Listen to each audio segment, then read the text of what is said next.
জানি সবাই নিশ্চয়ই বুঝতে পারছেন যে কি ভয়াবহ জায়গায় পশ্চিমবাংলায় পৌঁছেছে। ঋত্বিক ঘটক তার শতবর্ষ, কোমলকান্তার ছবি দেখানো যাবে না, আমার লেনিন ছবি দেখানো যাবে না। 100 বছর শিল্পীর, কিন্তু শিল্পীর সৃষ্টি আমার কি কারুর পছন্দ অপছন্দের ব্যাপার তো নয়।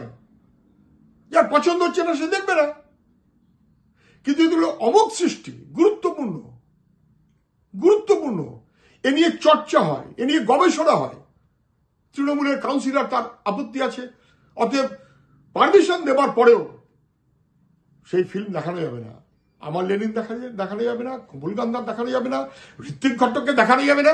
একমাত্র মমতা ব্যানার্জি কবিতা লিখছেন আর কবিতা পড়ছেন, এইটা ছাড়া পশ্চিমবাংলায় আর কিচ্ছু করা যাবে না। টালিগঞ্জ, সেখানেও ভয়াবহ। এর চেয়ে ভয়াবহ আর কি হতে পারে? শিল্পী তার শিল্পকর্ম তাকে খারিজ করে দিয়ে তৃণমূলের দাদাগিরির দাপট এ ভূভারতে অন্যান্য জায়গায় হলে কি বলতাম আমরা? পশ্চিমবাংলায় আমাদের নিজেদের রাজ্যে